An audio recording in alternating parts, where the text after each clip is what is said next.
to Bubbles and Brisket 2022. That's right. It's the second annual Bubbles and Brisket, brought to you by the North Carolina Food and Beverage Podcast, coming to you at Smoky Hollow in downtown Raleigh. This year we have 11 Q chefs doing their take on brisket and 21 different sparkling wines and champagne. And not to mention that, we're also doing beer by Crafton. Hey! Yeah. And non-alcoholic beverages from Devil's Foot Beverage and Orangina. Plus, we have desserts from Bestow Baked Goods and Bold Batch Creamery. Our friend Sam Suchoff of Lady Edison Ham's just going to be slicing delicious ham, because why not? Hey, wait, do I have to pay for everything separately? No, it's all inclusive, Matt. You get one ticket, one price, all the fun by just going to our website, ncfbpodcast.com. So act now to get your tickets. Brought to you by the NCFB and U.S. Foods, Triangle Wine Company, Raleigh Magazine, Food Scene, and Devil's Foot Beverage Company. Bubbles and Brisket on June 4th from 2 p.m. to 6 p.m.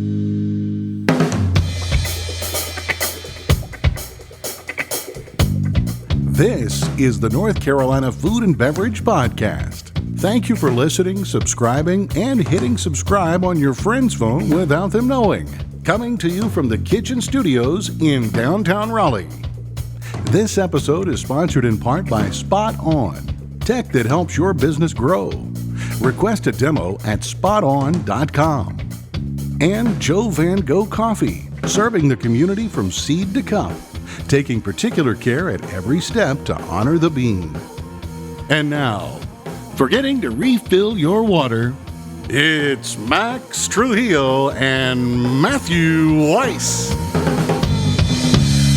Hello, and thank you for listening to the North Carolina Food and Beverage Podcast. I am your co-host, Max Trujillo. And I am your co-host, Matthew Weiss, and my mic is hot because we are going to talk about some spicy Italian food, this new take on Italian food that has just revolutionized the RDU area here in the Triangle. Yeah. And here to talk about it is the owner, Mr. Jimmy Young Kim, or you might just want to call him Jimmy. Say hello, Jimmy. Hello, everyone. Hello, Jimmy. Thank you for having us. Yeah, the man responsible for bringing this concept to the area. And then the chef, the newly appointed chef, not so new anymore as it's a few months in, but of the Raleigh location, Cucciolo Terrazza up in North Hills, Chef Alex Ricci. Hello, everyone. Welcome back to the show, Alex. Yep. Glad you guys had me. You were on, we had you on like a super secret little like promo spot that we did one time with Bedlam Vodka and Bobby McFarland and yourself. You were doing a Fire and Ice event at Mira Sushi back in the day. Yeah. That was a great event. I think it was for the Tammy Lynn Center at the time. That's correct. Yeah. We also Jesse, I believe, from Bedlam just brought his massive, intimidating pit bull to run wild in the studio. I'm like, and let this be known, I'm now a dog person, but back in the day I was not a dog person. Right. And I was like, what is this dog doing here? And he's like, what? Brought my dog. No big deal. I'm like, I love when people think it's no big deal to bring a massive, intimidating, scary-looking animal just to be around with you wherever you go. You know what's funny is like him and I were roommates and he didn't have a dog. I think he was just dog sitting somebody's dog. It wasn't even his dog. No, it wasn't even his dog. Like, Let me bring a random let me dog. Just bring somebody else's dog with you. Yeah. Which is great. Well, anyhow, much has happened even since that time, because that was probably 2018 or maybe late or early 2019. But geez, you have been all over the place, Chef. Yeah, I went to Vegas for a while. Yeah. Saif Rahman and I had a project out there for a little bit, and COVID took its toll. But I found my way back home, which is great. And Vegas is a lovely city to cook in. It's hot. But so it was very. Were you cooking it? Were you cooking in a casino over there? Oh yeah, I was in the Bellagio. Oh yeah. So I went to the Bellagio. This is how old I am.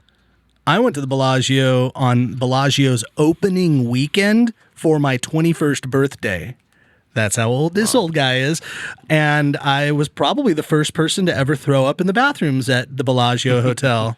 Congratulations. Yeah. Welcome. Yeah. Unofficially, yes. This is a Allegedly. topic for another podcast, but you're middle-aged. I don't know why you keep wanting to expedite your age. You're middle-aged. Well, we're the same age, which is why... we're middle-aged. We're not old guys. I might feel like an old guy today. You might feel like, but we're middle-aged. Speaking of two middle-aged guys who actually love football, I noticed in your resume, you once cooked for the Jacksonville Jaguars. I did, yeah. I was with Levy Restaurant Group for a while, which is ultimately how I ended up coming to North Carolina, because through that whole transition, I had met Giorgio Bakasha, and then Giorgio had brought me to Asheville, essentially, for Golden Fleece. Okay. And so that was the project that Giorgio and I had worked on back in, I want to say that was end of 2014. Okay. And that ultimately led to me being in North Carolina, like officially, and he basically gave me my start here as a chef. So That's a good start. We just announced him back. We were emceeing the NCRLA Stars of the Industry Awards, and Giorgio got a lot of time to speak. But he was well deserved. I loved before we got on the show, we were backstage. Giorgio says to us, "How much time do I have to speak?" And I go, "Uh-oh." If you're asking that up at the top, it's going to be a while. But He had a lot of people to thank, though. he took Got a his lot of time, restaurants, and he got his point across. But it was great. No, we love Giorgio. yeah, He's everybody does. good guy. a saint. He won Restaurateur of the Year, and he's planning to open 6 more restaurants this year. Yeah, That's I like believe. the plan. Yeah. Which is nuts. But okay, so Chef Alex, I was trying to figure it out. And time to update your Facebook page because you're not living in Vegas any longer. No. I assume not. But are you from Florida or are you from Chicago? So I was born in Chicago, lived there till I was about 14, and then I lived in Florida until I was 28. Okay. So Split Okay. the difference. Yeah. Yeah. Your mom had 2 restaurants in Chicago? yeah, she had something called the Taproot Pub Okay. back in the day, and my dad had a concept with my Uncle Tim called the Double Bubble. The And Double Bubble. Double Bubble, yeah. What was So the concept there? I was young, so people drinking. I mean, I would assume getting rowdy. There's a bunch of Irish people and Italians just yelling at each other over a football team. That's so. That sounds awesome. It was my first job In It was Chicago. it was my first job as a busboy there for like a Super Bowl, and it was just like people throwing plates of food at each other across the bar. So And somehow you said, "Yeah, yeah, I want to do this. This is where I belong." Sounds good, Dad. Yeah, so you're a lifer. This has been in your blood since the beginning. Yeah. That's cool, man. My family, we were always just very food oriented. Like it was required to be there on Sundays at Grandma's house and like sit down and eat and listen to stories of just old timers. Especially Italians love to talk, so we don't really shut up when we get going, much like the Greeks. Yeah. Way to tie it back. Okay, so that explains what brought you to North Carolina. So Giorgio discovered you, said you got to come to North Carolina, and then you were working in Asheville, and then you came up to this area to work for Gogh. No. I was at Gogh for a very short amount of time. I think it was just more or less just creative differences there. A lovely facility, lovely lady, but just wasn't my cup of tea as far as like cuisine. I'm not German trained or anything like that, so it was just a little out of my wheelhouse. So we both decided that it was best for me to like go somewhere else. Right on. So Right yeah. on. Well, yeah, we don't need to go through your entire resume, but you've gotten around. You've worked at some of the best restaurants around here. You've rubbed elbows with some pretty elite chefs as well. I have.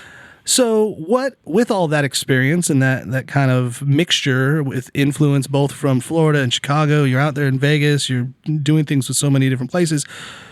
What is your food? What do you consider to be your kind of style of food? Well, for the most part, I would say that I'm very Mediterranean focused, and specifically like Italian cuisines. Things that are true to my heart, though, are Puerto Rican cuisine as well. I am half Puerto Rican, and that was actually what led into Kevin Ruiz, doing his concept. Yeah. Was him and I were talking one day, and I said, there's no fine dining Puerto Rican chefs in town. And Yeah, not at all. I said, no one's going to ever take me seriously as a Puerto Rican chef. My last name is Ricci, and everybody knows I cook Italian cuisine, so I can never go into that niche. I said, so you got to do it. You got to be the one that pulls it off. And now he's doing Pandito, and it was like... Yeah, he's so- scheduled on the show. He'll be on the show in a couple weeks, so look out for that. That's wonderful. I'm going to pop in and harass him. Yeah, and I got actually, Jimmy, you were there too. We got last week a little preview of the menu there. It was pretty freaking awesome, I will say. Yeah. Really good food. I was supposed to go. Supposedly, I don't remember. I guess he told me when we were both drunk, to make my way over there. But things happen. I'm sure you'll have a chance to eat his food. But yeah. So that makes sense of like where your wheelhouse is, and so let's take it back for a second. So Jimmy, you created Osteria Cucciolo, originally the Durham location. Yes. You're a Korean guy. Yep. And, Shocking that it's just but you opened an Italian restaurant. Yep. So it's an interesting story. The original concept was made by my cousin in Korea back in 2015, and I was visiting home. Went to eat at his place because, well, it's my cousin's. But I had no expectation whatsoever. But I was seriously blown away by his food. And half jokingly after dinner, I was like, you know what? I would love to open one up in Durham. Mm-hmm. And more I thought about it, more it made sense. So I started talking with my cousin a little more seriously. He was very supportive. And then I broke that idea to my wife, and she goes, like, are you crazy or something? Like, you're Korean trying to open an Italian restaurant? Like, who's going to take you seriously? Yeah. And she was not the only one. All my friends, everyone's like, "Are you like you must have lost a few bolts in your head." like it makes sense in Korea to open it, but I hear it like you're like, but I'm gonna come out here. But yeah, why not? Yeah, and I was like, listen, like there's a lot of white Jews making sushis too. Like, what's the difference? Right? Yeah. Good point. Yeah. Yeah. So I was like, I kind of just pushed through. Luckily, it worked. So I have a question though to take it back. Why did your cousin cook Italian food? Did he travel through Italy and is Italian trained? So we actually both lived in Europe for a long time. Okay. So he lived in England for about 15 years. I lived in Switzerland for about 9 years. But, Europe is like traveling between states. Right. The states, like you travel all the time. Yeah. Culture is... Yeah, you get to experience like, a lot of different cultures. Exactly. Yeah. So it's kind of the comfort food I grew up as well in my childhood. So it was definitely a cuisine I was very familiar with. So yeah, that's how. So are you? Forgive me, like if I don't know as much about your background, but are you the chef there? I mean, were you cooking? Did you go to culinary school, or is that part of your background? No, not at all. So I basically trained with my cousin for a couple of months in Korea to really get familiar, because I realized that if I don't know how to cook, then the success rate is going the chance of success is going to be much lower. Yeah. So I put that time to train with him, and obviously I had quite a bit of help from his side at the beginning once we found our footing. But after that, yes, I did spend quite a bit of time in Durham in the kitchen. Yeah. But once we opened Cucciolo Terrazza, obviously Alex joined the team from day one. And obviously, I was not going to waste his talent. Yeah. So, yep. So also, what were you doing before you opened up? You were a Duke, right? Yes. So I'm a double Dukey, so did undergrad and MBA. I majored in computer science and French studies, so great culinary education. Yeah, of course. Yeah. Well, French studies, I mean. Maybe. Yeah. Yeah. And then I went back to Korea, had to do my military service, and came back in 2010 for MBA. Okay. And How long was the military service? So it was 2 years, but I worked in the private sector instead of actually doing active duty. So after my service was over, I stuck around for a few more years to kind of, keep things going a little bit. You still have to go through boot camp and Yes, boot camp. Yeah. That was fun in July in Korea. Yeah. Oh, I can imagine. So after that I came back, and during MBA, I was kind of trying to figure out what I was going to do next. And I already had an interest in the restaurant business. So I kind of dove headfirst without any experience, any knowledge, and had opened basically a Chipotle concept with Korean food. Made all the rookie mistakes that you possibly can. So that didn't work out very well, but it laid a lot of foundation, was a huge learning lesson for me to pursue the next project. Yeah. So I always say that was the best tuition I've ever paid. Yeah. Or my parents ever paid. Failing at your first Yes. venture. Huh, Yeah. That's good advice. Yeah. Max, I don't know if you remember this, but we were actually introduced to Cucciolo early on when you first opened. Was it 2018? 2018. Yep. Good friend of the show. And super fan of the show, Swarup Bandiopadai. Oh, yeah. Said, Good pronunciation. Thank you. He said to you, I got to tell you, one of this Italian place that I'm really digging and you guys should check out is Cucciolo. Right. And then, that was the unusual narrative because he's like, yeah, it's actually run by a Korean guy. I'm like, really? That's intriguing. How does that work? And then Jimmy was like, hard to get. Yeah, he was we hard to tried get. reaching out to you. and thankfully, though, I had some good burgundies that he wanted. That's so what it was. That created a relationship. He was like, I don't know if I'm going to waste my time with this podcast stuff. No, it's not that. It's not a waste of time. It's just I'm not very good at public speaking I think or you're doing a even great recording. job.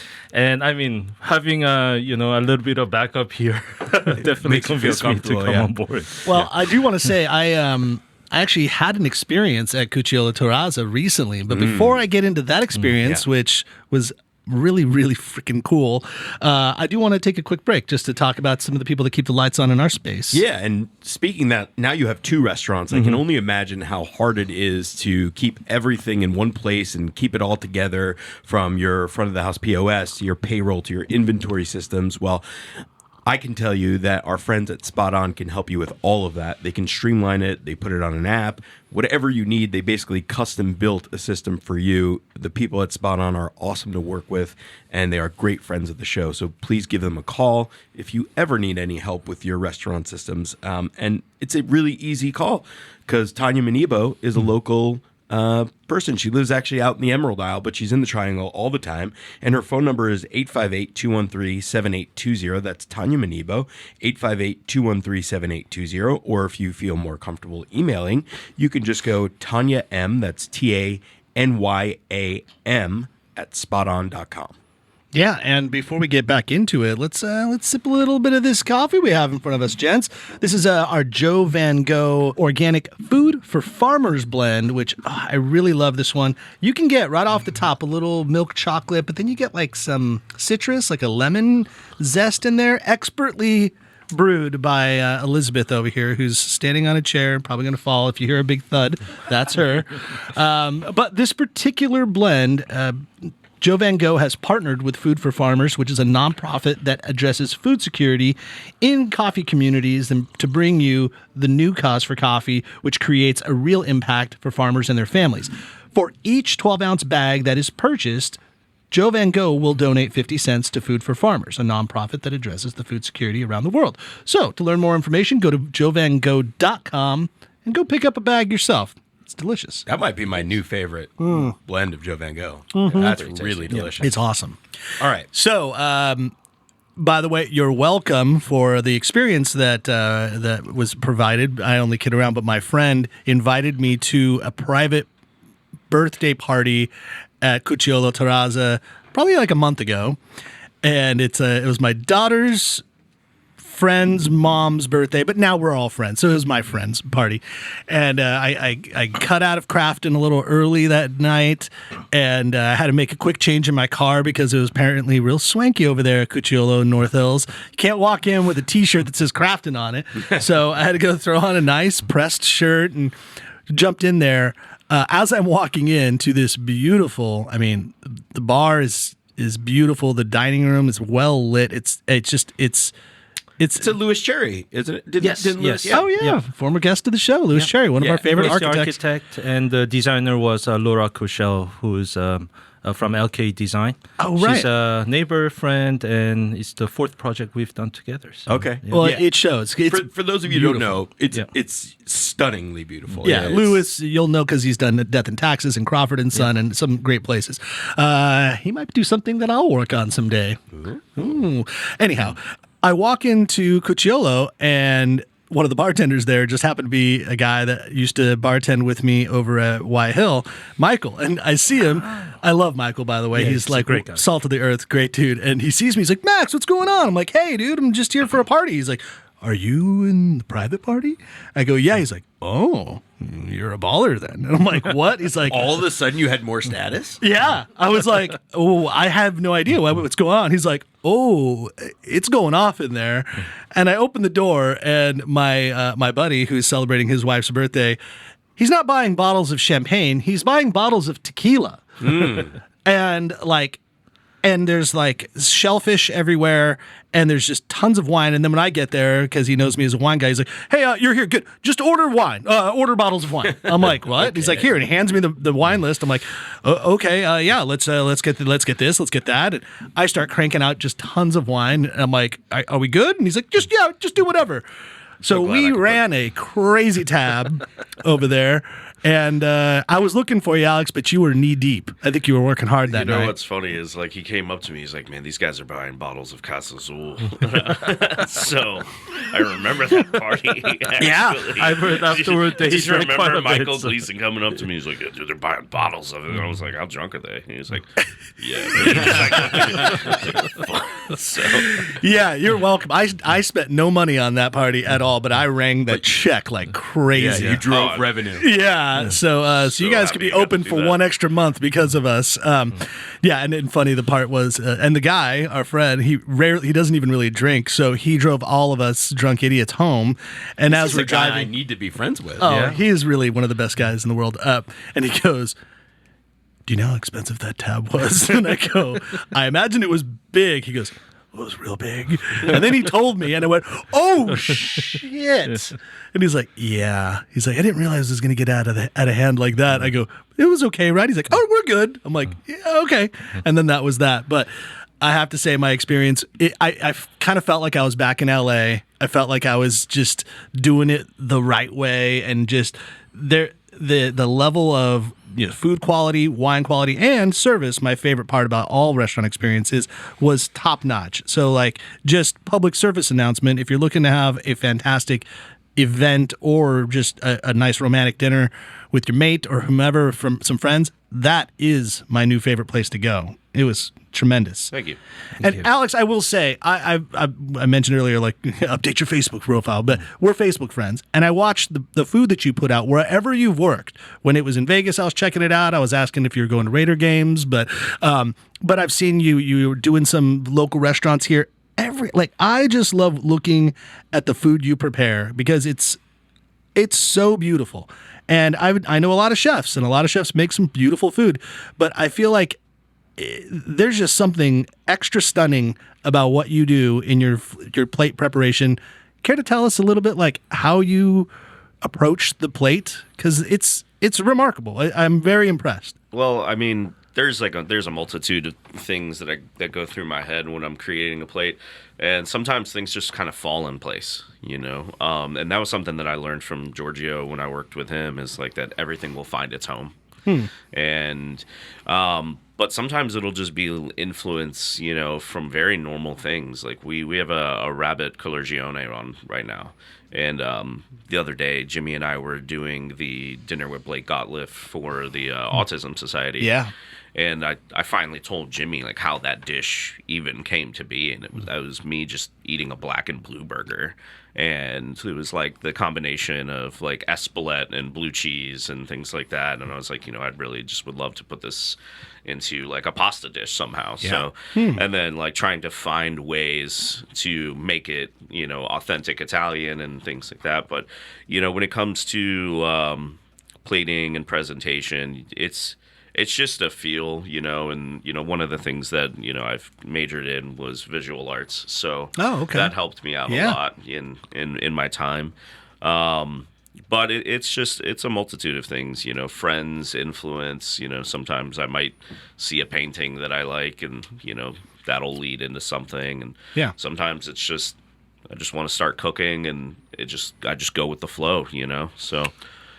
And that just also speaks to your enthusiasm for things, which I love, because it's not only about the plating, but also your sourcing. And what I think stands out even more about Cucciolo Terrazza, and what's nice, because there's a synergy between the two Cucciolos, but there's a difference. And you also, like, when I've gone to dine there, you got really excited when you had suckling pig, and you had rabbit, and you had what else did you have on the menu? Well, you had venison, which was unbelievable. But you're doing some unique sourcing about some game meats and other meats that you're not seeing very much in the area. Yeah, we have a wild boar agnolodion that's from day one. It took off. And I'm really lucky to have a team in the back. I've got a young man named Hung and another woman named Rosa, and they just, I mean, at this point, they produce pastas that look like we almost store-bought them. And it's just, they're just so mechanical in a way, but they're doing them by hand.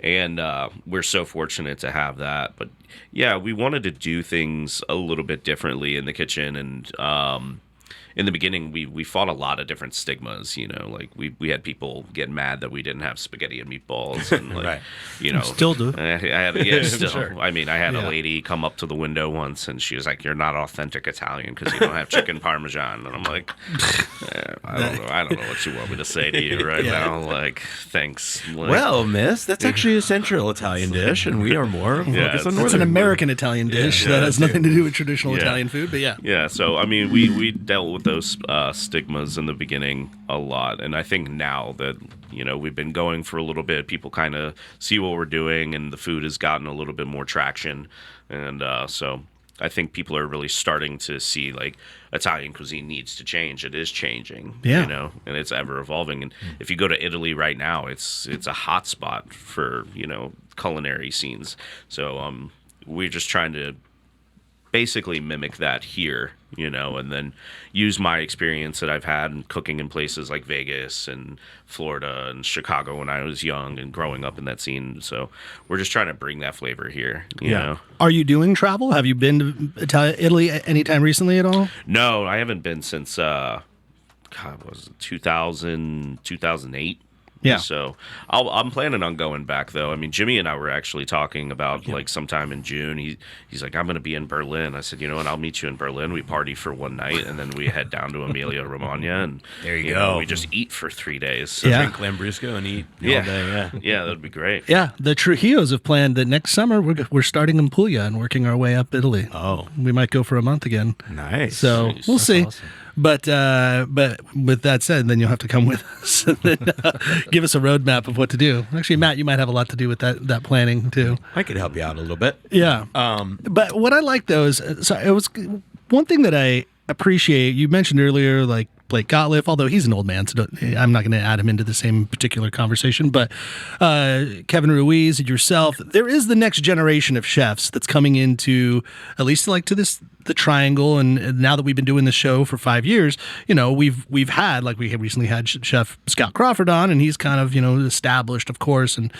Ashley Christensen and Chidi Kumar and some fantastic local chefs in this area that have made some really, you know, crazy national buzz as well. But I'm now seeing kind of that new wave of chefs coming through, and there's like a fearlessness that's coming with this new age of chef, and I really like it. It's not about doing exactly the traditional food. It's not about doing even the traditional proteins, as Matt just mentioned before, that what you're doing. And I don't know, it feels like rule breaking is part of the rules now, of doing it however you like. I don't know. It's an observation that I've made recently, and I'm like, I really love seeing. Maybe it's just like now these younger folk, yourselves, are getting re-inspired to do this, you know, fancy cuisine like that we kind of haven't had for a little while. I don't know if you care to like you have like a group, you have a clique, if you will, and how does that work? And you guys like share ideas, thoughts? How does that work? I mean, most of it just starts over, you know, drinks, sitting at, you know, Clockwork or something like that. But it's really funny because I had this conversation the other night with Kyle Tears and Kevin, and we were sitting there.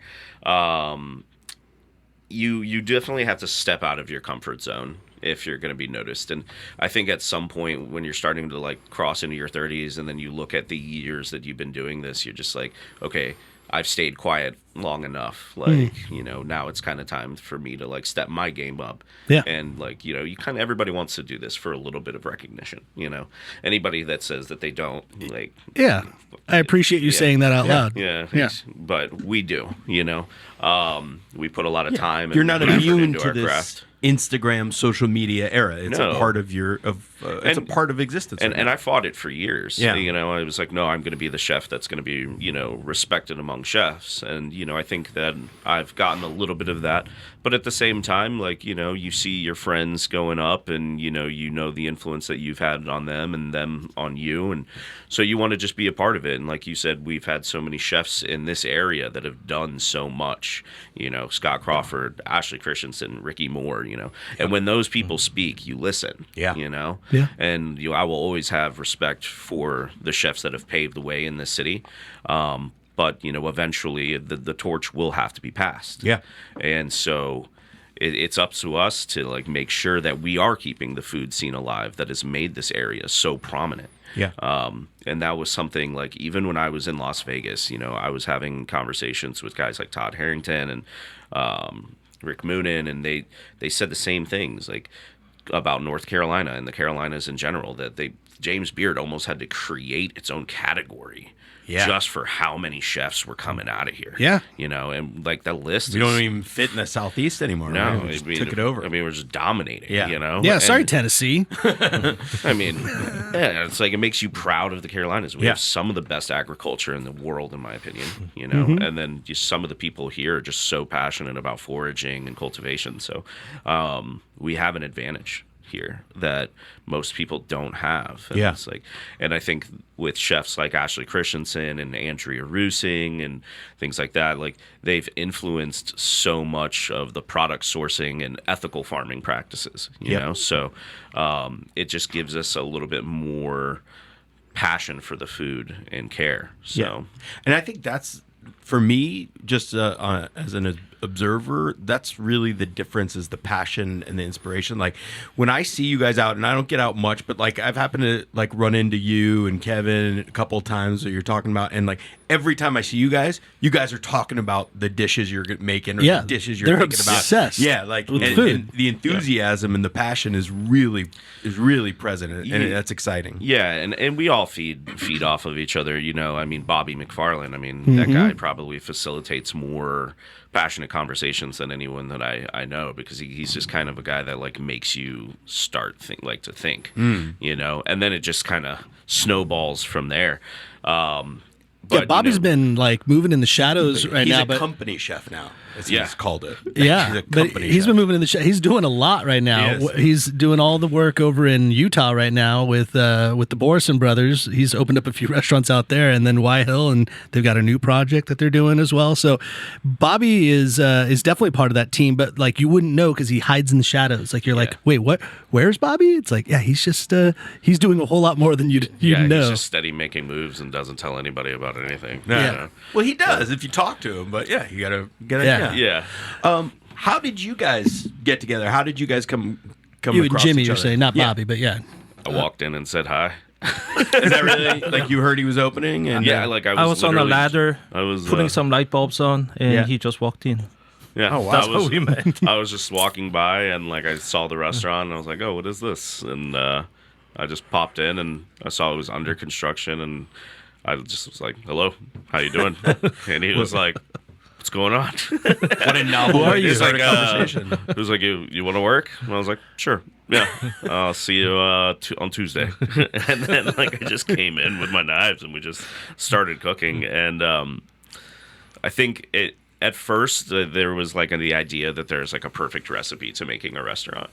And then once we were in North Hills, it was just a different demographic, and so not everything worked, based on the kitchen's layout and stuff like that. So When I you just say not everything worked, you mean from the original Trujillo? menu, like the way it was set up and things like that. So Had I mean, you there's- eaten at the previous or at Osteria? I had. Okay. I had once.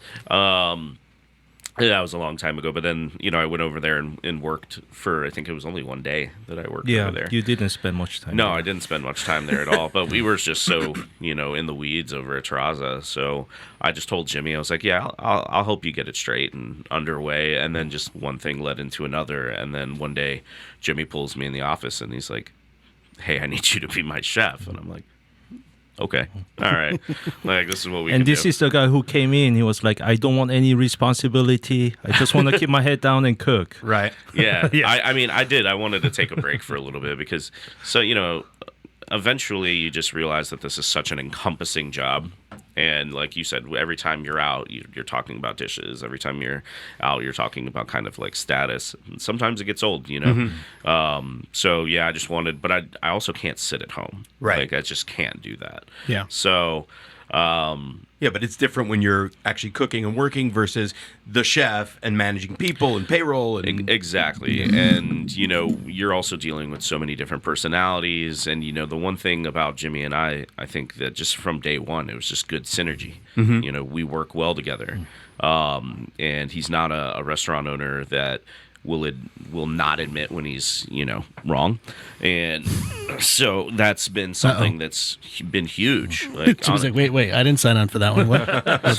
sorry, Jimmy, but no, I mean, and from day one, he's just been so receptive to ideas, and I think that's why we've grown so rapidly.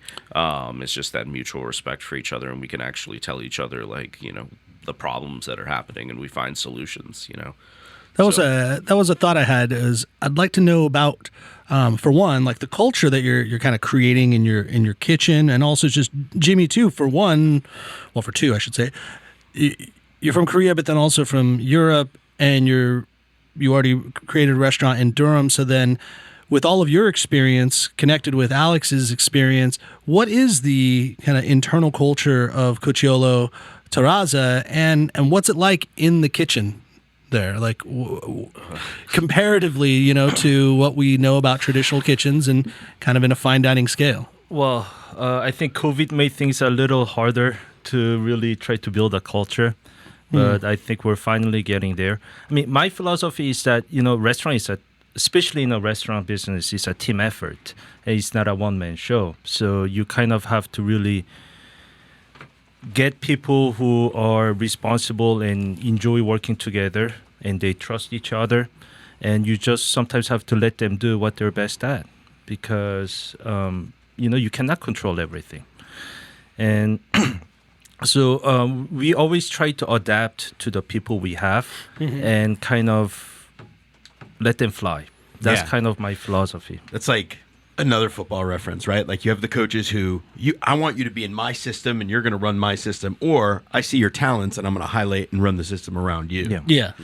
And I hear that in there because it sounds like, and tell me if I'm wrong, that when it was started, I assume your idea was, well, we're just going to do the same menu and the same concept and bring it to North Hills. So actually, not the same menu, but similar. Yes, Similar. definitely. Yeah, but then you saw Alex's talents and his passion, and you're like, I think we could do something really different here. Yeah. And also the design is very different. The market is very different. Yeah. And there's few of those facts that I wasn't aware or I didn't know before actually opening the restaurant. So we had to make a lot of quick adjustments. And same thing in Durham for that matter.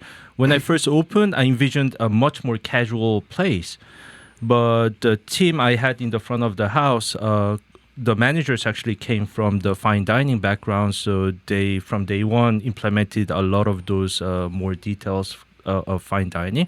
So it's like, why should I change? Yeah. Let Go them with do. what's work. Yeah. So, and I'll take a moment to shout out one of your director of beverage and the general GM over in Durham, Andrew Robinson, who I work with pretty closely, and I love that also. And then Sean over at Terraza does a great job too. But that speaks to my wheelhouse, the wines, because the wine lists and what sells on wine, what I see, works very differently at both places. So it is really an interesting demographic that's, I don't know what, like 18 miles apart, 20 miles apart, but yet it's very different. North Hills, very having run a different. restaurant in North Hills for 3 years, I know that clientele really well, and they'll eat the crazy food. They'll do the bizarre stuff. They're not afraid to throw down some money for something, but their expectations are extremely high. Yeah, you've got to satisfy. I would say the North Hills clientele is more worldly. These are business people that travel to New York and to LA and to Vegas, so they have that expectation of what they want. And you've got Capitol Grill right next door, and you've got But you're getting it now, right? With Rosewater being there, you guys are there. Giorgio's is opening up more. I don't know. Maybe you're opening up more, Jimmy. You can release it now. It's too early. It's too Too early. early. Okay, there's something in the works. But By the way, this is to Scott Crawford right now. If you're listening, Scott, you sat here for 2 hours, talked to us. Didn't tell us about the RDU project that you were doing. How dare you, Scott? Yeah. But congratulations, the airport too. job? Yeah. Oh yeah, that was crazy when I heard about that. I mean, that was had so no idea. nobody had any idea. Yeah. Yeah, he It's just like pulled that 3 years out. in the making. It's Yeah. like, what? Where did this come from? Seriously. Oh, it's great. But that's exciting, right? That's super No, cool. that is cool. He's But, doing that. No, what I'm saying is, those North Hills people that you're talking about that have wanted it and yearned for it, they're now getting it in spades because so Yeah. many new great restaurants, individual owners like yourselves, not franchises, are opening unique restaurants there. Yeah, it's crazy how much is being developed in that specific area. But getting back into the culture thing, I want to drive a little bit more deeper in. Like, I guess what I'm saying is when we look at like a fine dining restaurant, you think about that like French kind of Brigade system, and is it quiet in your kitchen? Do you play music in your kitchen? Do people speak? Do you is the word yes chef used? The words yes chef used very often in your kitchen? I mean, the words yes chef are used, but at the same time, anybody who's worked with me knows that I have a pretty decent sense of humor, and it never really stops. I'm actually the one that will go too far sometimes, but we have a saying in the kitchen, and we just basically stole it from Fast and Furious. We're like, nothing stronger than family. So you'll just hear me in the background yelling family, and I'm running around laminating photos of Vin Diesel, slapping them on the walls, Just and, living life a quarter mile at a time. yeah. And I got a kid named Cordero, who he's an auto mechanic by trade, originally, and he had never cooked before. But he's grown into being one of our best line cooks, and Still has honestly, greasy hands though. Just so you know. yeah, absolutely. No, just- And he's he's such an interesting person. But one day, he comes in and he just gives me a little toy Supra, he's like, I'm gonna keep this here. This is the kitchen car. Yeah. So I mean, we just all get along. We all joke. While the French Brigade system and all that stuff works, it's just not how I choose to run my kitchen. I want people to have a good time. I want people to feel like they work with me, not for me.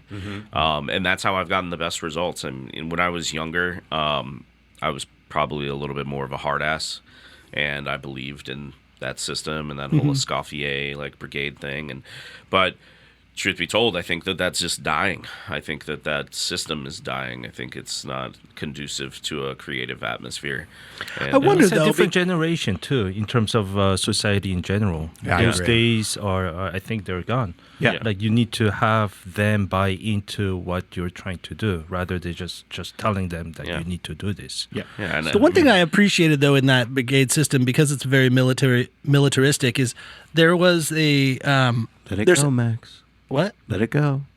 No, I'm saying, and I think it actually might come back because I see where there is a need.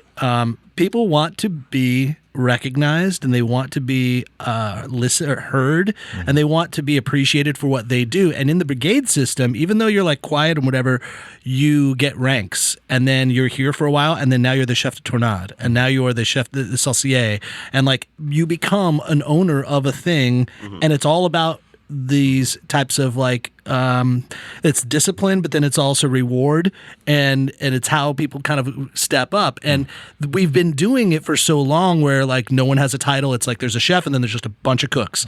And I think with that really formal design, I see there being value in that again, because people are I want to step out and I want to be known as I do more than just the next guy next to me or the gal over here. I'm doing this. And so I could see there being a little bit of that from just observation. I don't know if I'm totally wrong. No, not at all. And we do have that. There are the tiers, and we talk about it with line cooks all the time, and we definitely encourage healthy competition. I've got 2 guys, Charlie and Chris, And throughout the service, they are just constantly talking shit to each other. Like, yeah, you see what I'm doing? I'm doing it better than you. Like, they're like, pick up the speed. And it's really funny because it's just banter. And, you know, they're kind of harassing each other, but they're harassing each other to be better. Yeah. And it's playful. That's good. And we do reward that, you know.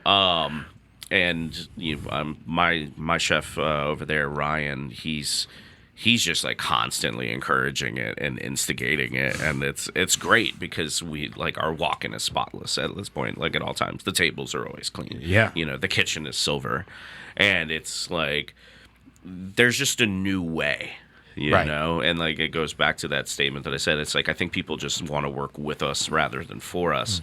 I think that's a great way to say it. It's created this like, hey, like maybe I do want to be a chef. Like maybe this is fun. Yeah. And you know, I love seeing like the light bulb now, and I think I'm like at that age, and I have the experience now where it's like I can see it as a chef, and when I was younger coming up, like I can understand where chefs were hard on me because I had chefs, you know, that hurled pans at me and, you know, cussed me out, told me to get out of the kitchen. And then when I got out, well, stay away from the Florida guys, but, you know, tell me to get out and then like chase after me 30 seconds later. Like, what the f- are you doing? Like, get your ass back in the kitchen. It's like, you just told me to leave. Yeah. They're like, don't listen to me. And I'm like, I don't know what you want, man.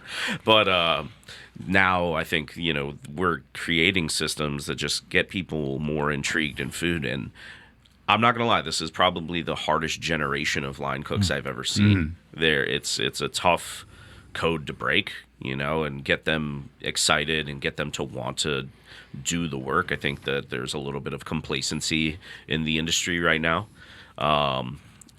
And I'm just trying to find that bridge to like bring better line cooks into the system again, you know, and get them trained because after us, it's going to have to be someone else. Yeah. You know? Yeah. I was lamenting about this with Elizabeth yesterday. I'm like, did the industry change? Am I the old guy or Yes. Middle aged. Well, no, it's like I want to say that I don't think I changed. I think the industry changed. Yeah. I think the environment changed. The expectations have changed. I think the pandemic had a huge effect on it. I think because people were not doing anything and got used to not doing anything for a year and a half to 2 years, they are like dipping their toes back into an environment that now they need to spend hours and hours of their day and their week in a spot. So they're like, I'm not going to go anywhere unless it is exactly what I want. And that never was the case to begin with. Like, it's called work. It's not called play. Yeah. So, like, there is a part of it where you kind of just have to go, hey, man, it's time to get to work. And sometimes it's going to be a little rough and it's not going to be your favorite thing. But you also get rewarded by being paid to be here and also learning a trade or a craft. So I don't know. I mean, it's tough. I do kind of feel like the old guy that's like having a hard time adjusting with it, but I don't think I'm alone in this environment of trying to build a team. No, and you touched on it. I mean, the fact that people got to sit at home, and especially line cooks that, you know, they're used to making $500, maybe $600 a week, and all of a sudden they're making $1,000 a week from sitting at home during the pandemic. And they're like, oh, well, now we're seeing a taste of real money. And it's like, well, to be honest with you, if you think $1,000 a week is real money, then you have bigger issues than the industry, man. Right. So, you know, yeah, now it's time. It's hard to get those people back in, and hopefully the ones that spent their money correctly are, you know, onto better things, you know. And if the ones that are not and they just sat around drinking for a year and now they're just sitting there on their asses, like still acting like we, you know, owe them something, it's like, listen, people need to eat. Inflation's going to take that money away anyway. Yeah, I mean, it's I don't know. Well, no, I think Jimmy, you said it. It's a new generation, and the irony, of course, is that in a good way, for some, line cooks are being paid more than they ever were before. But it's a new generation, so it's like that should entice them. However, I think the main difference is people are not blind mice anymore. You can't. It's not a army system where you can just say, "Do this because I told you so." You have to tell them why, and by telling them why, you get them to buy in. And so I see it as young as, like, you know, I'm dealing with my son is in kindergarten, and you know, he doesn't just accept, no, I do this just because you said so. I do this. Why do I need to learn this? Why is this helping me? And I think that's instilled in our culture, and for better or for worse. And I think although people of our age might have a difficult time, middle-aged guys, I think that maybe it is for the better, because ultimately, once you're working for the same team, as opposed to just, oh, I'm doing something because you told me to, or I'm pushing your dream along, ultimately everyone's going to be better for it. Yeah. Yeah. I mean, we're getting there. It's going to take a moment to get to that.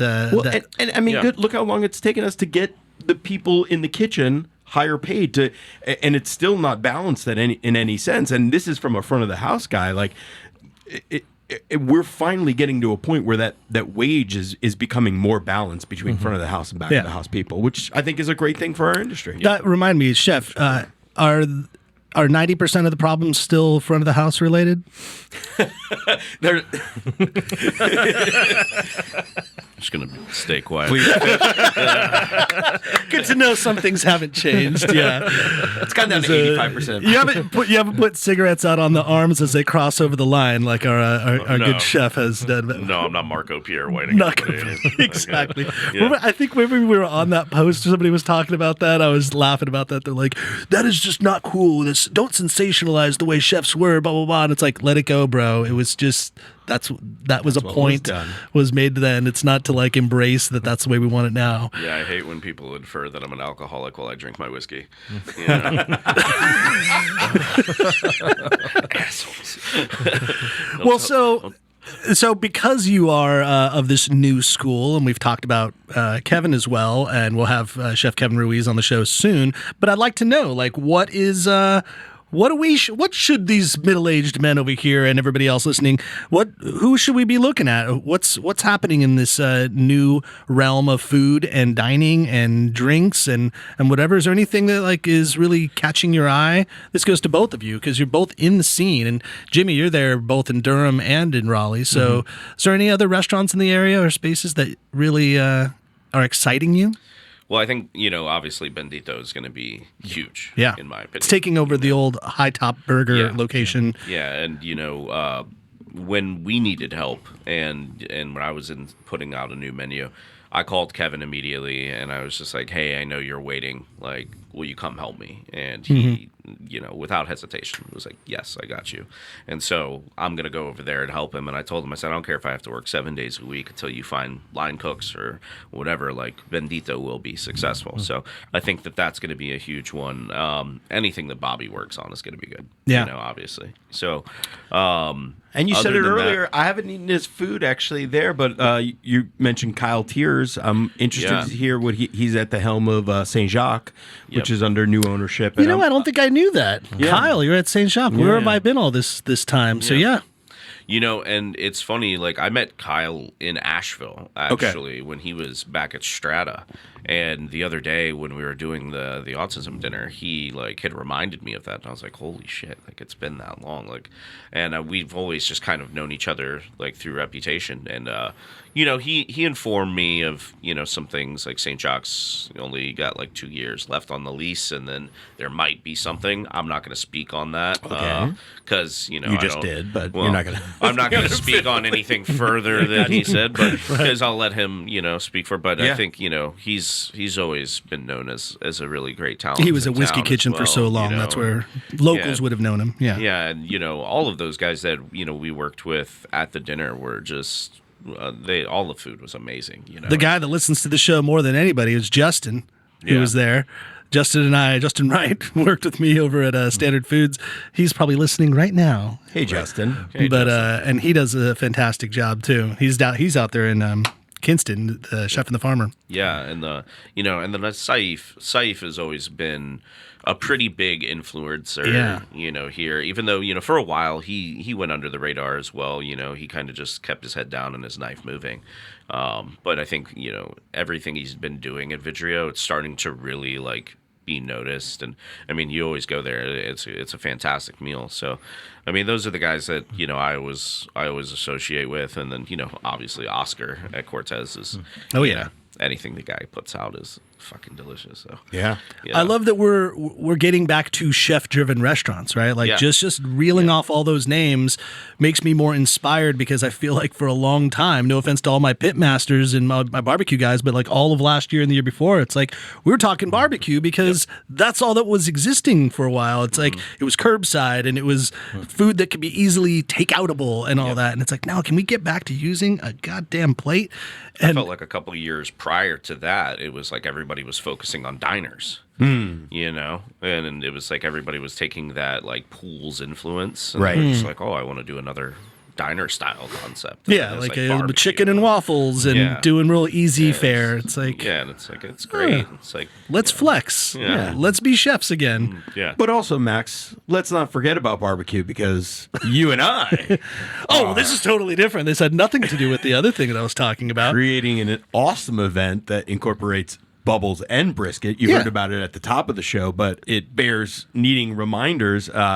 June 4th at Smoky Hollow in downtown Raleigh. Get your tickets now because there's 11 Q chefs and 21, and there might be I might be adding a couple more. Add 'em. Bubbles and champagne for you to drink, and it's a one ticket price. You come in, it's all day, 2 to 6. It's 2 to 6, but that's day all for you drinking. need. There's music. We'll be doing live podcasting. It's going to be a good time. We have folks. non-alcoholic beverages as well. We even have the sober driver ticket too. So if Yeah. you want to just come in, you don't want to drink, or you just want to be the person that helps take all your silly friends home, you can get a ticket for you too. You got kids prices as well. So it's really going to be fun for everybody. Come check it out. So How do I get tickets, Max? you don't know? I don't know. How do I do it? Wait, the co-host of the NCF&B doesn't know how to get tickets. I have a ticket already. So No, go to our website. Go to ncfbpodcast.com. It's right there on the main page. You can check it out there. You can look in our show notes or anywhere. And also, all of our chef friends that are a part of it have been posting like crazy too. So if you see all those beautiful little posts on social media, click the link, buy some tickets, enjoy, share with friends. It's going to be a great time. I'm excited. And before we get out of here, gents, we got to send you home with a little bit of ice cream. A little bit of ice cream that has a little alcohol in it. Talking about proof alcohol ice cream. Think differently about dessert. There's a 7% ABV in every pint of ice cream, so you can get flavors like bourbon caramel or coconut rum, strawberry moonshine. But we'll send you home with some of that as well as some of the Joe Van Gogh coffee. yeah, And you can get that proof alcohol ice cream at Triangle Wine Company, which is a great friend of the show, and will be providing all of the bubbles, or a lot of the bubbles, at Bubbles and Brisket. Triangle Wine Company has 4 locations. They're out in Southern Pines, they're in Cary, they're in North Raleigh, and in Holly Springs, my neck of the woods. They have great tap rooms and all your beer mixers and, of course, wine needs. They have used the NCFB promo code for a nice discount, and yeah.